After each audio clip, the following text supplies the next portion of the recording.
Welcome, one and all, throughout time and space for this episode of Weebs on the Weekends, the podcast where we break down the anime news highlights of the week and give a retrospective look on an anime that premiered 10 years ago. Today's episode will cover the anime news for the second week of January 2022, as well as begin a series highlighting the voice actor winner of the 7th Seiyu Awards, Yuki Kaiji. We will cover his work throughout the year 2012, to showcase the talent that helped him win this prestigious award. To kick things off, we will begin with the series that he won the award, where he was the main protagonist known as Issei Hyodo in the anime known as Highschool DxD. We would also give our thoughts on whether to resurrect or rebury this particular anime. My name is Sam Martinez. I'm a part-time weeb, full-time all-metal mechanic. With me, as always, is my co-host, Jay Johnson, part-time weeb, full-time English language sensei. Now, Jay, before we discuss the news and take a walk into your ecchi ensconce, are there any updates in the world of academia that you would like to regale us with? Oh, wow. Any updates? Well, with the education system, or at least on how the year is scheduled, that you have this very long break between the actual, not actual New Year's, but New Year's and Chinese New Year's. So I'm actually on my second round of break time, because you do like 2 weeks on, 2 weeks, 2 weeks off, 2 weeks on, and 2 weeks off again. So it's a pretty comfortable winter break until, Chinese New Year. So nothing too academically, and I know you mentioned before that Mongolia, they really do Chinese New Year pretty big. So after that holiday, that's when you go back to work, essentially? Essentially, yeah. It's called Sagansar, or just White Month, where, you celebrate Chinese New Year's, essentially. It's kind of the same way that the Chinese or Chinese people do. But yeah, it's usually the first week of February, so you usually go back in the full session and even like business hours in the second week of February. But other than that, I've actually been keeping pace with my 12th graders who are into their like final application processes, to turning in their like college applications and essays and recommendation letters. So I've been doing that as well, kind of like aside my teaching hours. But yeah, it's been a pretty decent winter break. 2022 is looking up for the first, how long have we been in 2022? Like 2 weeks? 2 weeks now, yes. Yeah, nothing too crazy has happened yet. As far as I know, I haven't been keeping up with world events, but it's kind of crazy to think that just a year ago, almost a year ago now, that the U.S. Capitol was attacked. It's like, that feels like kind of crazy. So far, the only type of crazy, at least on the U.S. side, is just famous celebrities passing away. Nothing as monumental as, like you said, the march on the Capitol by the good old boys. Yeah, I don't know if they had a proper name, or was it just random, not looters, but I actually don't even know what you would call them, because I wasn't, again, like when I was looking to all these like end of the year wrap ups, this is kind of like just protesters, but that's not really the word for people that just go to a nation's capital to vandalize and do all the unspeakable things that they did that day. It was so crazy, because people went in, like they even like stole some of the equipment and furniture that was there, and some of them tried to sell it on eBay. That's how some of them got caught, because they were trying to sell what they got from the White House on eBay. And I'm glad that it's over, but still, it was a very, very disappointing time in our nation's history. But yeah, it was just on my mind this week, because it's like a year anniversary, but that feels like that just happened. And that kind of just feels like the whole status quo, the whole COVID quarantine and epidemic, is that everything feels so contained to everything else. There's really no like differential in times. But other than that, Sam, how you been doing? Like, you're back at the work, and has there been any craziness going on in your job? Well, nothing that's outside of the norm of crazy. One thing that one of my mentors had told me And we have a bit of a dark sense of humor in my line of work, which is, I just wanted to preface that because I'm going to bring up something later on in the anime that I found funny that was really, really dark. And essentially, one of the things that one of my mentors had told me is that usually when a person loses their leg, a piece of their mind goes with it. And I would say it was, like I said, the normal type of crazy. We had one patient call in and we were supposed to see him. However, he said that he couldn't come in to be seen because he had fallen on his normal side where he still had his arms and his legs. He broke his arm and his leg on that other side, and he's walking on said arm, walking on said leg when he's not supposed to, but he thinks it's okay. And he was calling us to let us know that he can't come into the office because he can't walk on his leg. And it's just like, why are you calling us again? It's like, if you just want to cancel the appointment, just cancel the appointment. You don't have to, give us like your entire lifelong story on why you're doing bad things that got you into this predicament to begin with. Like I said, it's just like normal routine craziness that we normally run into. So it's a little bit like people of New York, right? It's like you would open up the book, or like the people of Walmart, and it's like, that's understandable. It's like, it's like that type of crazy that you would find in that type of situation. So nothing like too out of the ordinary. Right, because you can get a real like snapshot of any cultural or countries by going to where they shop majorly, their medical like clinics, as well as like late night diners as well. So that's kind of like, oh my goodness, a Waffle House, yes. all the all the excitement and intrigue at Waffle House. I want to say, I think you were there with me one time. You would know about the friend that I'm talking about. It was a real quick sidebar, and then we can get into the news.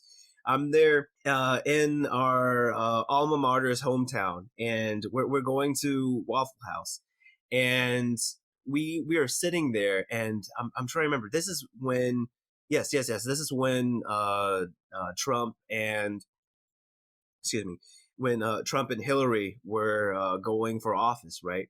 And you had it was like walking out of the news, like you had this stereotypical white Republican lady arguing with a black Democrat on who's supposed to be, the next one in office. And being in Waffle House so late at night, like you can feel like the tension, and like if anything like just dropped suddenly, you knew hands were going to be thrown. And one of our mutual friends is there stoking the fire, yelling, "What about that Bernie Sanders? Are you feeling the burn?" Just egging them on and egging them on. Like it was getting so bad that somebody had called an officer, and they had came in and was on scene just in case anything popped off. So yeah, like you said, like going to like a late night fast food place, you can definitely see the extremes in the society and culture of the country that you're in. All right. Anyways, so let's go on to the news, descriptions, and dibbly doos. We're here to talk about the news now, and to talk about something that's a little bit more lighthearted.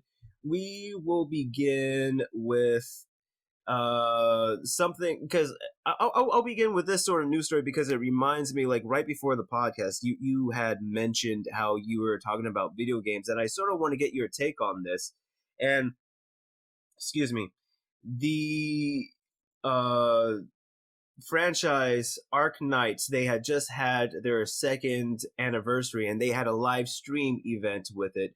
And in this event, they had revealed a key visual of another anime adaptation that they are going to have called Arc Knights Remake Zenso. And it's supposed to be premiering sometime this year, I believe. I'm looking at the article. The article was given out on January 9th, and it says that the anime should be starting on Sunday. So I'm assuming that's maybe January the 16th of 2022. And just saying that I'm just bringing this up because this work, Arknights, it is a mobile game, and they've had another series of animes before that were made for this video game franchise. And I don't remember, Jay, but you could probably help me out in figuring and remembering this, because we have talked about another anime before that was promoting a video game that was going to be in the works. I think wasn't it Op Destiny? Yeah, it is from the previous season.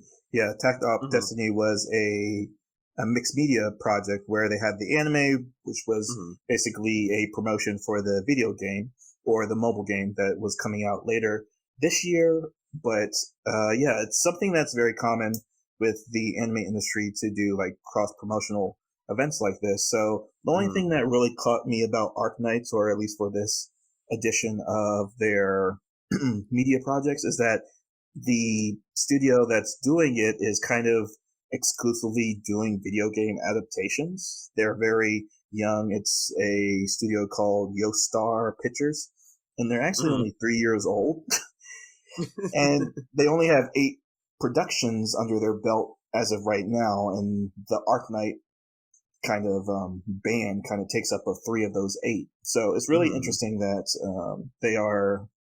that's going to be the main studio's focus. But we've kind of seen that with a couple of other studios, like from this past year, like Studio Bind was created Mm-hmm. solely for Mushoku Tensei to Yes. create. So it's not probably out of the ordinary now if this is going to be probably upward trends that studios are going to be solely created for very niche reasons. And as you said, like with Mashoku Tensei, even though that production company was made for that anime, watching that anime, you can tell that they have the right people doing the right job, and it seems as though they're doing the same thing with this adaptation as well, because they have Yuki Watanabe, who worked on Plastic Memories as well as Kisniver, and they also have Masataka,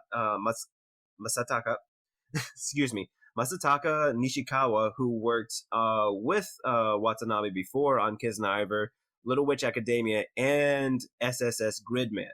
So these two are supposed to be the directors for this anime, so they don't have slouches working with them. Like, more than likely, it's going to be of quality. And I guess my question would be is like, you had said this once before, like different cross promoting platforms, but do you see in the future like more animes based off of video game franchises? Oh yeah, for sure. I mean, Persona has kind of been like the Mm-hmm. standalone in that, but I mean, we talked recently or last episode about Dragon Quest has like 5 to 7 anime adaptations, as well as last year me, and a mutual friend watched The World Ends with You. I don't know if you Mm-hmm. actually ended up finishing that, but same thing with like with the Extonia Zexel series. Same thing Mm-hmm. with the Blade Chronicles. But yeah, it's always been a medium where you do want to see like what is going on outside of the story. So anime has always been like that avenue for people that are like invested in games. Even like you go to like fighting games with the Naruto series being done through Storm, Shippuden. Even like Boruto has a new fighting game with the updated characters from a post time skip. Same thing with One Piece. Like most fighting animes or battle shonens do have some kind of video game adaptation. So, but to go back the other direction to say that video games need the anime adaptation is kind of just a what is that called? Made in heaven, made in heaven, marriage made in heaven. Yeah, So yeah, I'm actually looking forward to this. I'm glad you brought this up because Studio Trigger isn't really kind to be letting their directors just out and about for no reason. So it's probably going to yeah. be a case of Studio Trigger actually gave the okay for their directors and even assistant directors to go to another studio and work on it because it would bring kind of good reflection back on Studio Trigger in the end. I feel as though we're going to see like all the Kamina stance tropes in this series, but like you said, and with those two guys, at two people at the helm, we'll definitely be seeing some great and splashy works of substance. And talking about works of substance, we're going to be going on to the next bit of news. And we have that Toonami is going to be airing Made in Abyss on January 15th. And I know that Made in Abyss is has a special place in your heart. And after hearing what you've mentioned about it, made me want to go back and watch the anime. And I am excited that aside that it is being aired on Toonami, and this is just a part of what Toonami had mentioned recently, I think on their social media, that they are trying to show newer anime. And I know, like, Made in Abyss, it's fairly old, but I guess, like, in terms of broadcasting here in the US, it is still considered fairly new. What are your thoughts on that, Jay? This is kind of a sad news story. And it's really interesting because Toonami, and again, that is a American broadcasting slot that is usually associated with Cartoon Network as well as Adult Swim, but Toonami focuses mainly on Japanese animation. And, that's a thing that was established back in the 90s to showcase like Sailor Moon, G Gundam? No, Gundam Wing, and Dragon Ball G Z. Gundam was on there, I think. Oh, yeah, but the initial lineup was those three.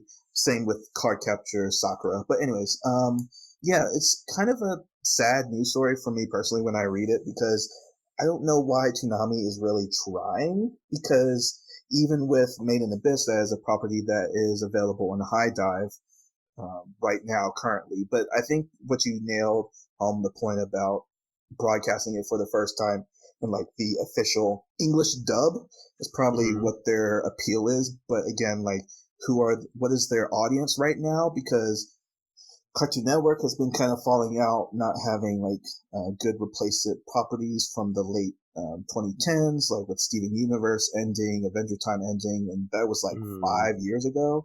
And there's not really a audience for the people that grew up with Cartoon Network to come back. And Toonami has kind of always been catering to like the more older audiences. So with their lineup currently, they have like Blade Runner, Black Lotus, which we talked about a little bit last year, saying that it was one of the properties that was supposed to come out with Blade Runner 2049. I believe that's the right year.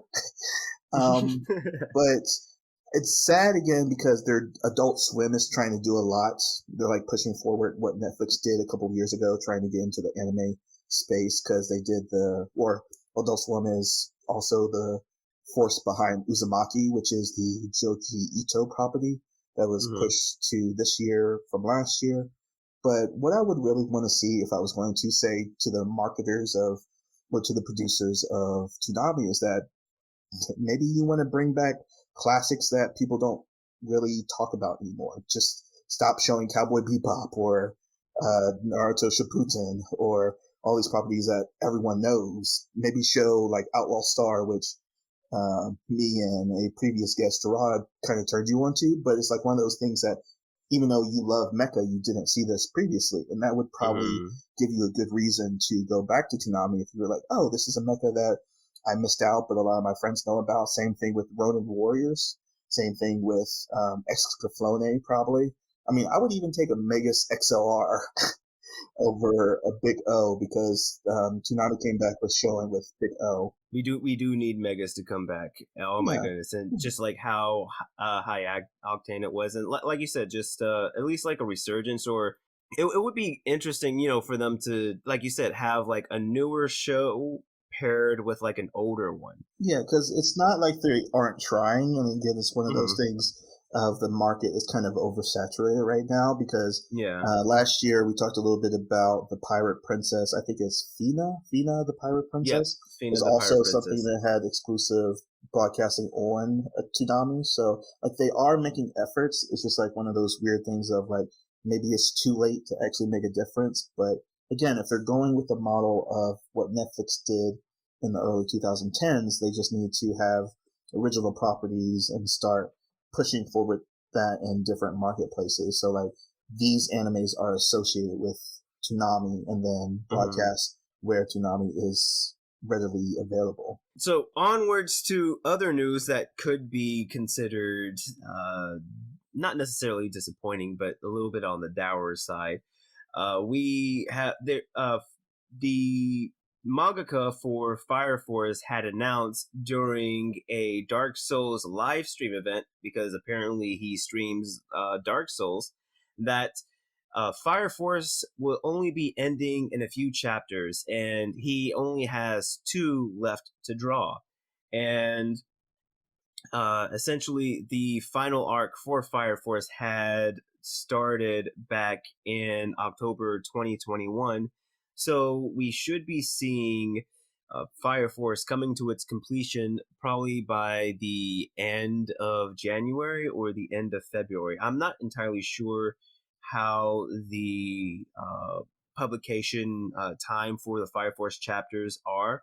I think it's probably on the longer scheme of things, similar to Blue Exorcist, where you have to wait a few months, but like the chapter is extremely longer than the normal weekly chapters.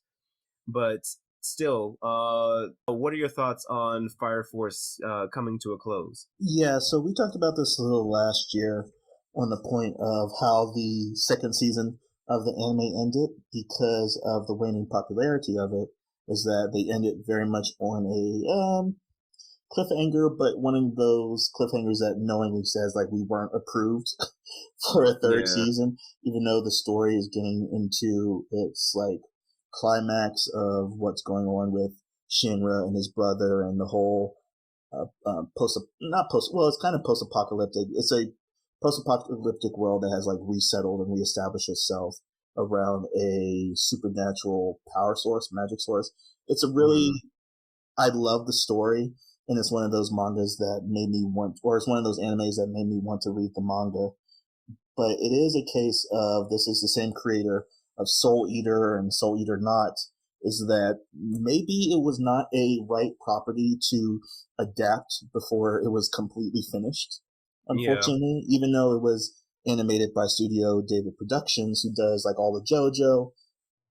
They most recently did Stone Ocean, of course, and we've talked previously about how in 2022 they're doing the newest adaptation of Springa, Oh yeah, Spriggan, right? Spriggan, thank you, Spriggan.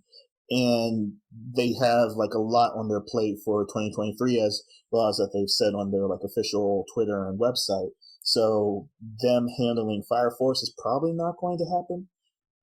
But given that the manga circulation numbers are still kind of positive, they're maybe not positive enough to warrant another third season. But like you said, Sam, is that it is 32 novels wrapping up around Mm-hmm. 33, 34, 35. So I'm looking forward to the end, but it's one of those sad things of it's going to be a manga that never got its proper due. Yeah. So who knows? Maybe like later on down the line, after the ending has done, another production company can pick it up and do a more concise version of the franchise. Who knows? Like there's always some times, and maybe the ending it would be what the franchise needs for a bit of a resurgence. And talking about, well, not necessarily resurgence so to speak, but it's work of creators of a property that you and I have watched previously with a mutual friend. Seven Seas Entertainment had announced that it has licensed the Vivi prototype novels along with the other manga properties You Like Me, Not My Daughter, and The Evil Secret Society of Cats. And essentially, Seven Seas Entertainment are the same people, that did Vivi's Fluorite Eye song. And apparently, the Vivi prototype novels were the concept novels that were written prior to the anime. Essentially, their actual and figurative prototype before they made the anime. And I wanted your opinion on this company licensing those properties. Like, do you think that we are going to be seeing them do more works in regards to Vivi, or do you think that they are going to be making anime off of the other two previously named manga? Yeah, so Seven Seas is a licensing company or a publishing company that Mm-hmm. does focus a lot in the English translations of mangas. So that's kind of what their main. Okay, never mind. I didn't mean to be misleading with my question then. Okay, so they usually do with, like you said, just the English translations, not necessarily anime productions in regards to the properties they license. Yeah. Okay. I mean, I was getting into that, but yeah, that's a Okay. correction. I guess that was needed. But yeah, so they Mm-hmm. are a licensing company. So it's odd that not a lot of publishing companies exist like Seven Seas. Like we've mentioned Mm-hmm. Seven Seas, like now, wow, a lot of times when it comes to manga translations and getting their English version, or even other countries, French is probably the second popular language that mangas gets translated to because Japan and France has a very close relationship when it comes to manga and cosplay culture. But yeah, Yes. so it's really weird that this came out now because Vivi was not really overlooked this year or last year, sorry, because it's done by Studio Wit. But in that, or at least in the Japanese translation of this article, there is some little misconception that is in the English translation where the concept novel wasn't actually done previously. It was done in Mm-hmm. step with the anime, which Oh, is such so a okay. wild concept because that really only rarely comes up. Like the only example I know off the top of my head where that does happen or has happened before is with the production of 21 Space Odyssey, where the novel and the screenplay were written at the same time. Oh, And wow. it's weird that for such a beautiful animated property, like Vivi had probably some of the best animation, fight scenes, choreography of the year. And, this is coming from Studio Wit, who did or has done most of the Attack on Titan season. They did Vinland Mm-hmm. Saga. They're doing Spy X Family this year, Sam, right? I Um, believe so. Yeah. yeah, this year, as well as they just did last season, Ranking of Kings, or continuing this season. And oh, actually, I did have a quick thing that I wanted to play since we're starting a new year off, and I wanted to get to a Mm-hmm. game that I'd like to play with you, Sam. But maybe you remember this game that we played called Does Sam Know? Ah, of course. Okay, cool. Okay, this is a softball one. So the writer of the Vivi concept novel is Taipei Nagasuki, and Nagasuki is also the writer of what other series, Sam? Do you know? Oh my goodness. His name is highlighted here on my page, but I am not going to click it. I'm not going to do it. It from the article, it seems like this guy has written. Well, he wrote this novel along with Eiji Umehara. So I'm thinking that like they've worked together before. So I'm thinking that like his other stuff might have been other joint projects, but I don't know. He could have done something solo dolo. Uh, I give up. I give up. Yeah, so Taipei, actually the kanji is Ta, so maybe it's Taipei Nagasuki. But Mhm. Nagasuki is the writer of ReZero. No, he's not. Is he? That's why he was able to play around with time so well. Yeah, so that is his like solo project, but he does work with a lot of other mangakas and illustrators because he's like a fan. He's like a real fan of the industry. But like what he's most known for, his most notable work Hmm. is ReZero. So yeah, kind of vibing with Okay. Vivi with the time, travel or time Hmm. usage in that story. But yeah, so that was another game of does Sam know? But Now that everybody knows that I'm a quote unquote fake fan in regards to time travel, I think we have come to the end of our news segment. And again, descriptions in the dibbly doos below or around, up, down, wherever you are listening to us slash watching us, because we are multi cross platforms. Yeah. But aside from that, um, just want to say that we're going to go into our anime this weekend again. Just to repeat it, we are doing a voice actor highlight this year, and we are going to be following Yuki Kaji and all of his animes that he's done. And he was the main protagonist in this work. And Jay, I would like for you to open up your doors to your escorts and properly give us a good idea of what this anime is, and tell us, like, along the way, like, have you heard about it before now, and like, why have you chosen this anime? Yeah, so in 2012, again, we talked about a couple of the popular animes that came out this year and that we'll be talking about in future episodes. And one of those animes that kind of went not really under the radar because it's like appropriately appreciated for what it is Yeah. High School DxD, or High School Devil X Devil, is a series that is based off a light novel where right now it's funny, even this week had dropped information about its fifth season being released later this year. But this is a series that basically is in the genre of supernatural comedy harem that was animated by Studio TNK. I forget what TNK stand for, but TNK is responsible for. There's so many things about the story that's going to make me laugh while I talk about it. But Studio TNK is responsible for School Days, which kind of relates to our previous episode with another, because it's like a slice of life horror kind of anime. And the other anime they're most known for is Redo of a Healer, which I promised I would not talk about anymore, but they are the studio responsible. So Oh my goodness, they have like these two things where it's just like specified niche horror elements and then ecchi. It's like there's no transition.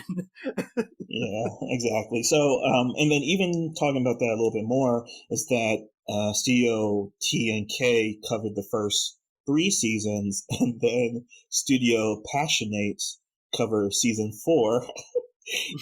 And Studio Passionate did Interspecies Reviewers, which I'm a big fan of from 2 years ago. And they also did Mirako-chan, which I don't think we really talked about enough last year, but it was basically a girl can see evil spirits. Oh, yeah, that's the one where she's doing her best not to react, right? To basically make them be bored with her and run away. Exactly. But the funny thing is, like, that kind of has a disjunction because also an ecchi series where they basically like just gaze all over her body in different situations. Like they always show her changing and being in the bath, and it's Hmm. such a weird like horror ecchi kind of pair up. So like Studio Passionate kind of carried on the tradition that Studio TNK kind of put out forward. But yeah, this is High School DxD. It is 12 episodes long, available on Netflix, and it has 4 seasons total, where season 2 was called New, third season was called Born, and the fourth season was called Hero.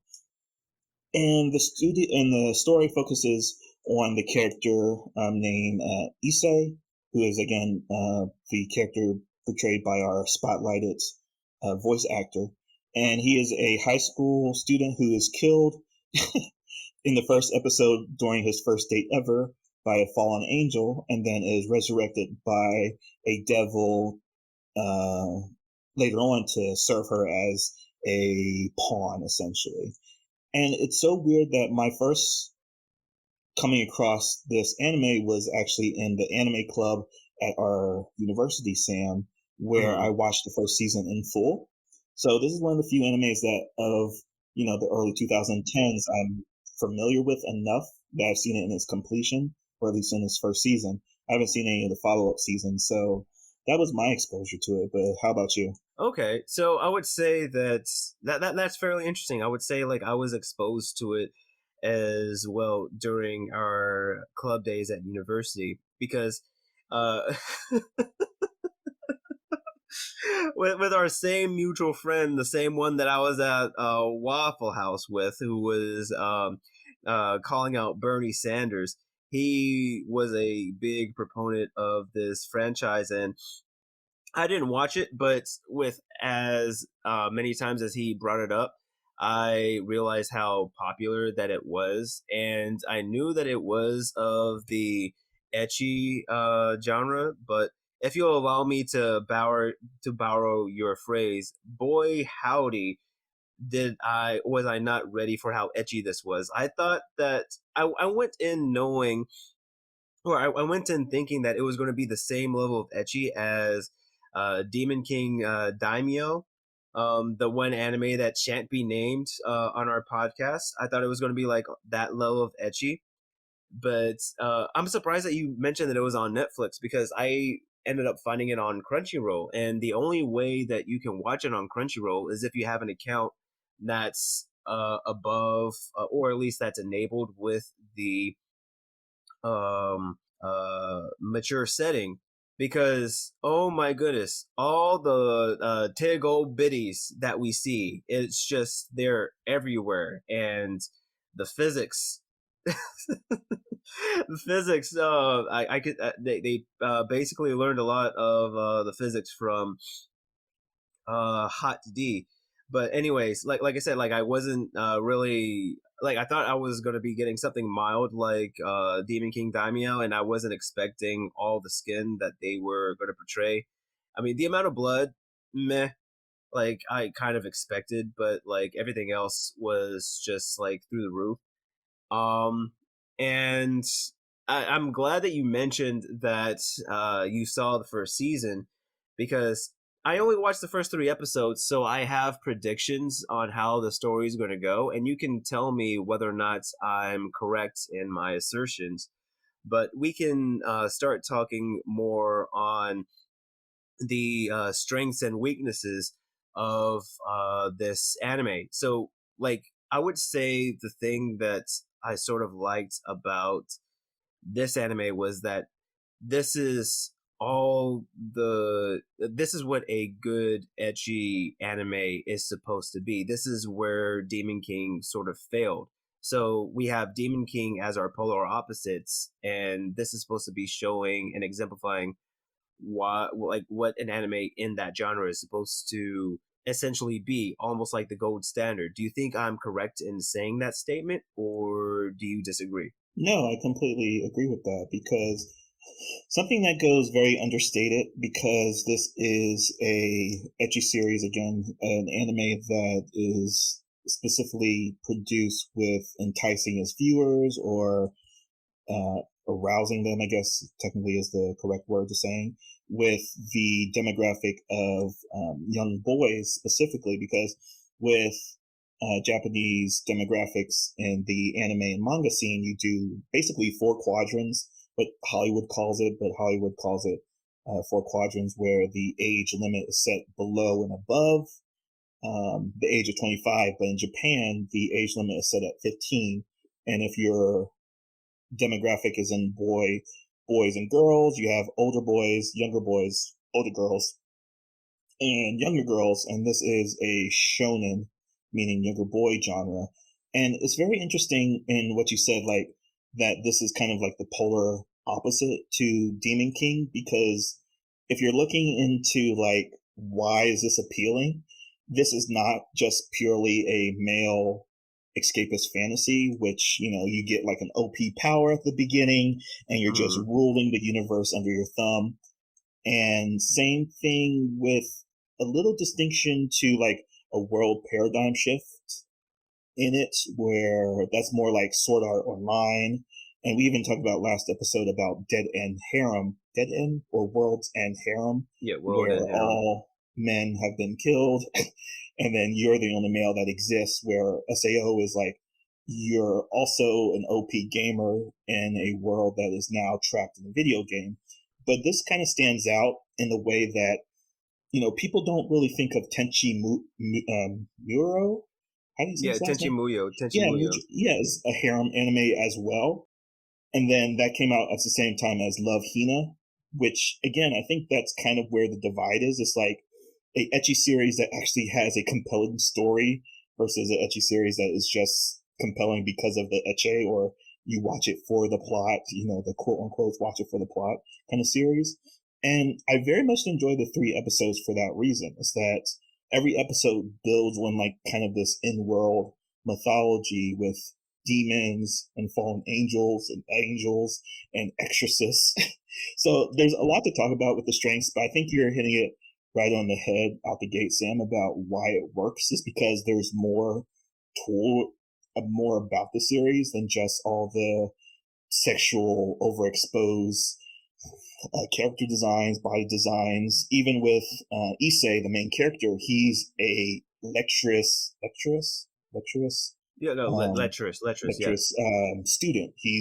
That's his like main characteristic, and it's kind of like quote unquote knowing itself or fourth wall breaking, and that is that he wants to be the harem king, and I think that actually lends into this actually being a legitimate, enjoyable series is because it's kind of fourth wall breaking, kind of in the same realm as Deadpool. It's like focusing on the tropes, but distorting them enough to make them entertaining. It's not like winking too hard at the audience, but doing it in a way that doesn't make you disgusted or cringeworthy. Yeah, it's not like a super galaxy wink that we would get from One Piece, as you said. But I think like it's just subtle enough to where the character is self-aware, but he is also shown to be, I guess, like realistic in a sense where yes, he's lecherous. He goes and he watches videos with his friends, and he doesn't hide from the fact that they would try to go and peep in on other women.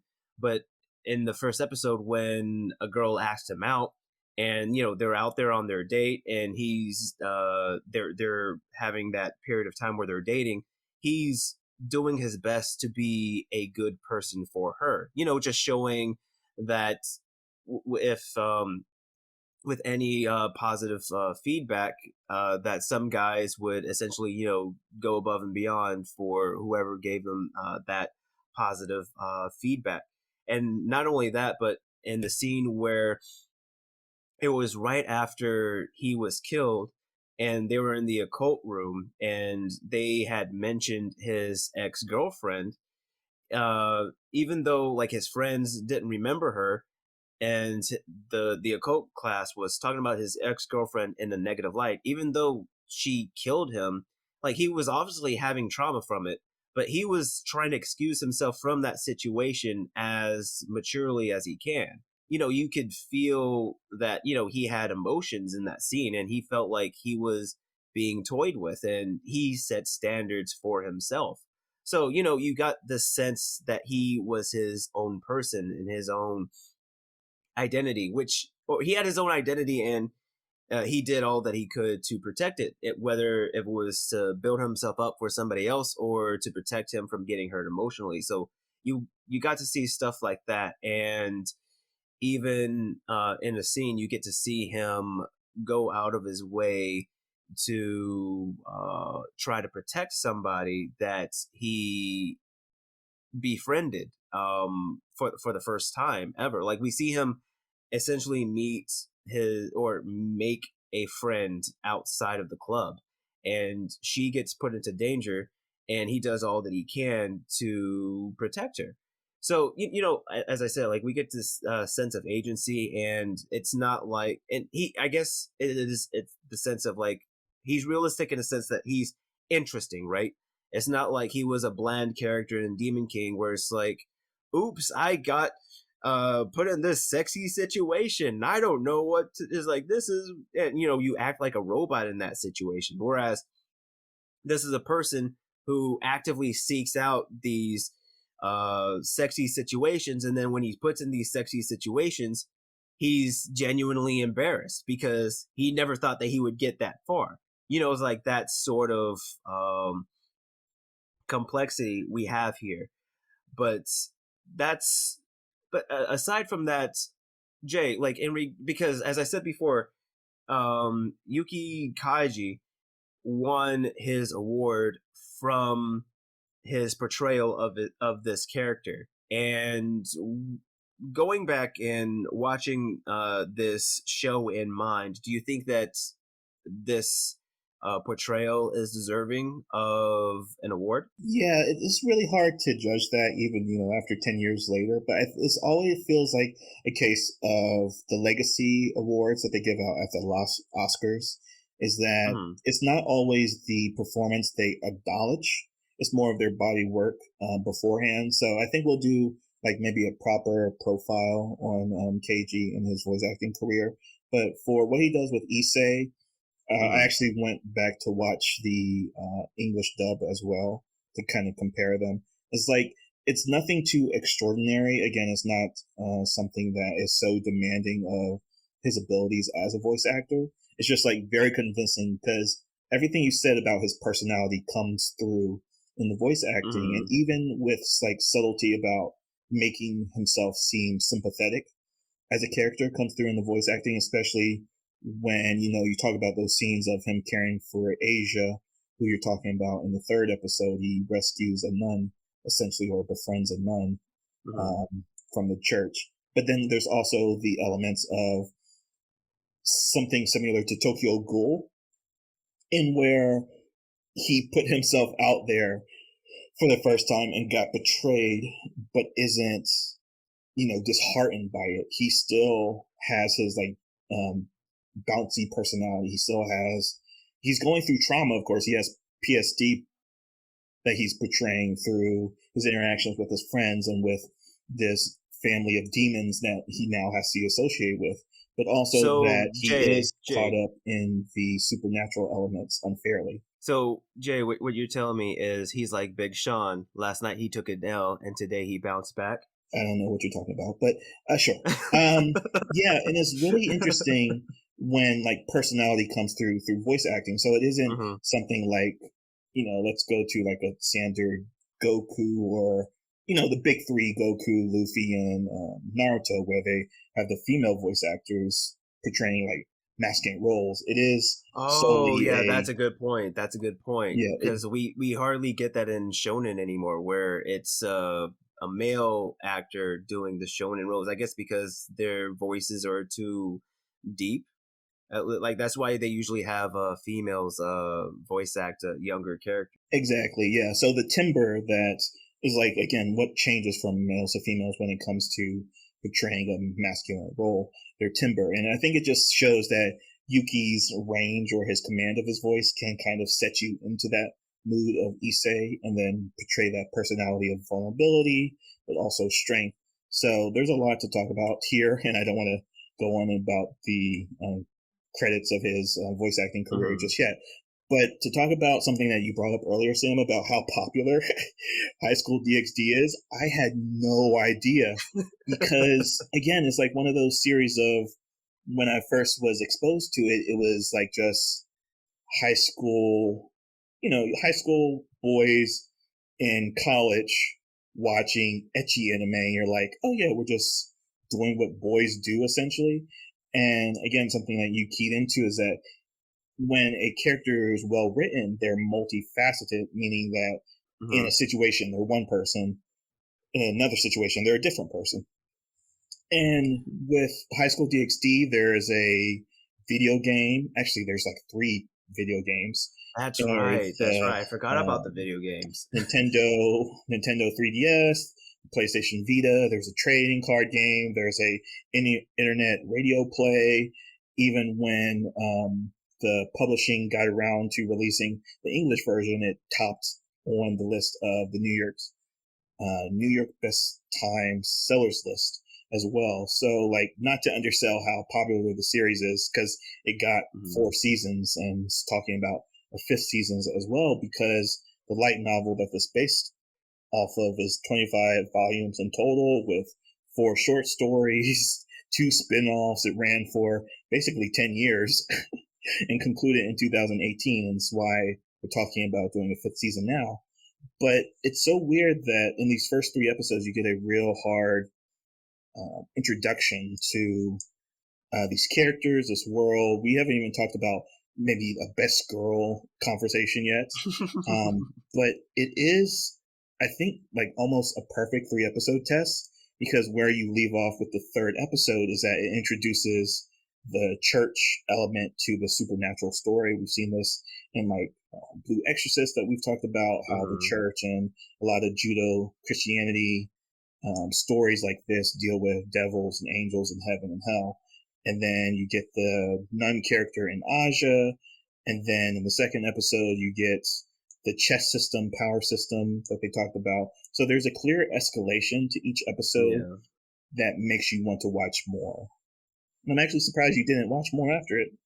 I know, and I would say that I would say some of the reasons the reasons I didn't watch it was because of what they were doing mainly with the Judeo-Christian themes.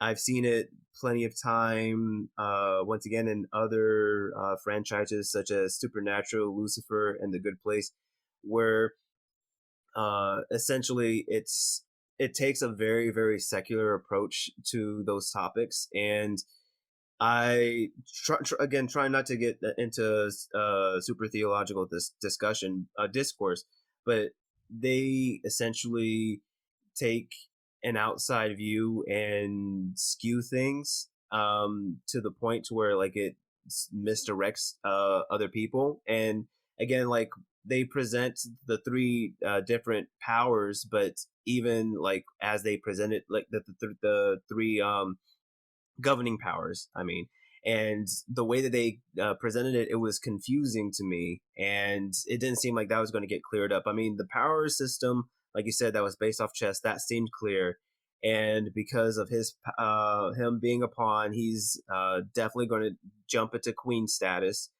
And with Asia that we've seen, like I've seen the trope with her being like Starlight in The Boys, where it's like she's super religious, super spiritual, and then she's betrayed and she never goes back to the church, and so she's going to probably end up being the bishop on the demon side. And it again, like that sort of thing like puts bitter taste in my mouth, whereas other works like Blue Exorcist or even the Netflix Daredevil franchise, they frame those religious figures in a good light. You know, it's like there are these people who are in that realm of work for like honest to goodness reasons. It doesn't necessarily follow, oh, like this person's part of the church, so of course they're going to be the worst, or they're going to be the bad and things like that, because we run into a priest who essentially is a foul-mouthed character. And it's horrible because one of the jokes that I enjoyed throughout the show was his jokes, and that's one thing that this show was good on, was with comedy. The two funniest moments to me was how he being Issei has to ride his bike everywhere because he doesn't have enough magic to use the seal to go to different people that would summon them, because them being demons, they have to make pacts with people who want something in accordance to make pacts. And so because he doesn't have that magical energy, he has to ride his bike to the scene. And the other joke was the joke that the priest had made. He was about to do some very very bad things to Asia that I don't condone.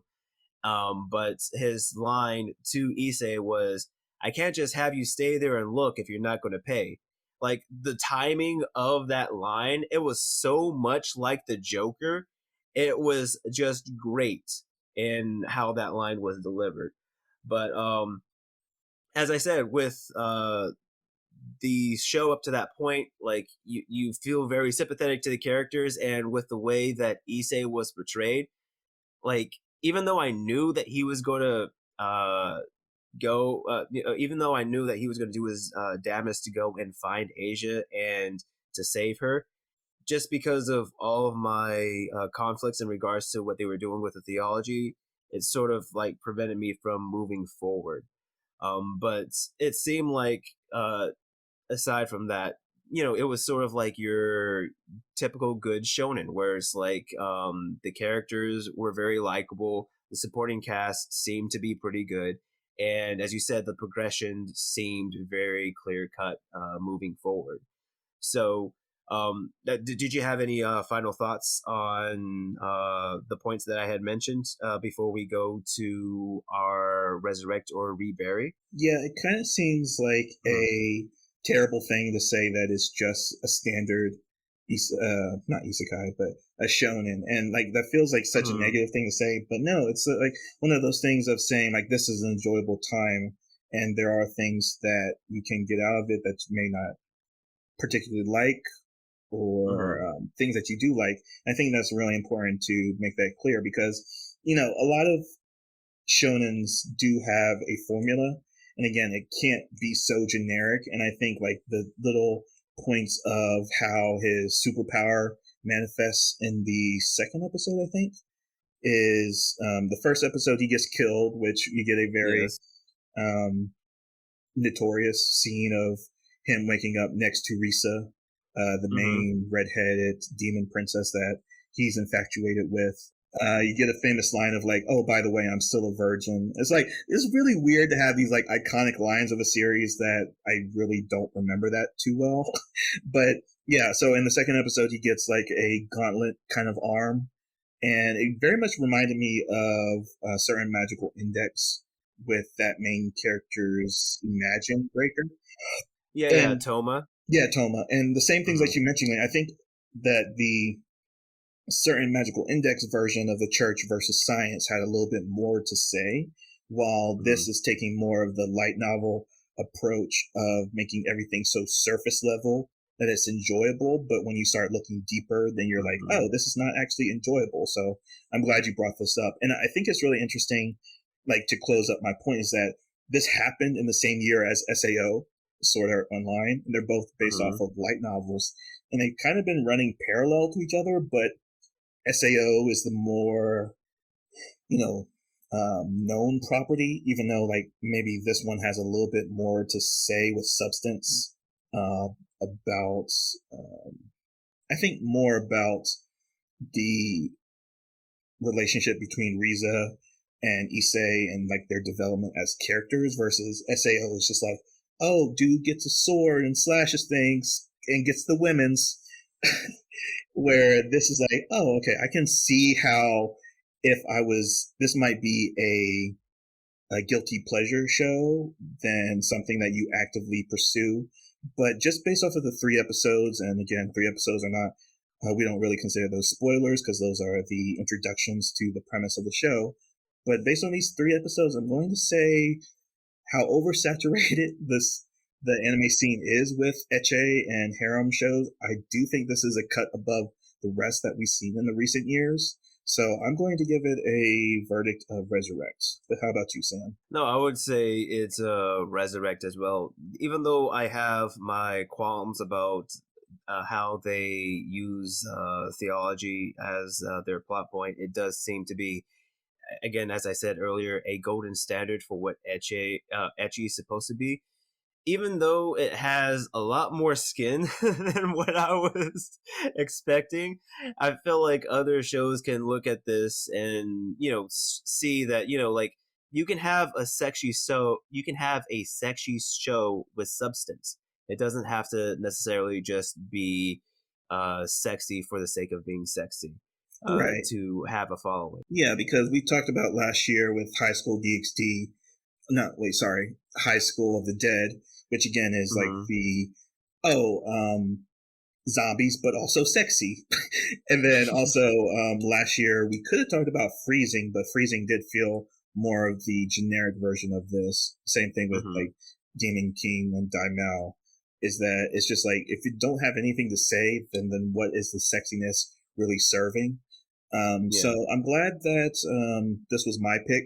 So I'm glad we covered it again because I'm actually probably going to watch the rest of the season and probably follow up with the following seasons because with the change up to the fourth season with Studio Passionates and like the whole change of animation and the character design, I'm wondering if it's going to be a little bit different. So got 2 resurrects on High School DxD. So that was a good 10-year review, Sam. Oh yeah, no, like I said, I definitely had it's a definitely a breath of fresh air in regards to how the characters acted, and it got me a little bit of a base to see how Yuki Kaji is going to be. And for our next episode, we will be continuing a little bit with our voice actor review for this year, and we will be reviewing another anime that Yuki Kaji was in, which is The Daily Life of High School Boys. Now, is there anything that you would like to say on that, Jay, before we go on to what you have to say? Yeah, is this my pick again? Because like that's been 3 of my picks back to back. Is this one of my picks again? I don't remember. I think this could have been yours. This could have been mine. I know that I had some fond memories of this. It's definitely mine because I was again with my whole how I like to review like at the end of the year that Forbes came out with the best anime of the decade, and The Daily Life of High School Boys was on that list. Oh, So it was. that's why Okay. I decided to put it on our list as well to see if it holds up. Again, like another was one of those animes that says the best of the decade, but I was like, nah, not really. So I've actually never seen Daily High School. I've actually never seen an episode of this. I've seen all the memes. What? But so I'm looking very much forward to this, watching it for the first time. Yes, we are definitely going to have a lot of fun next episode. That is for sure, and I can't wait to hear your reaction. I hope the audience can't wait to hear it either. But for now, Jay, what have you got for us today? The greatest trick the devil ever pulled was convincing the world he didn't exist. The second greatest trick the devil ever pulled was convincing the world he's a good guy.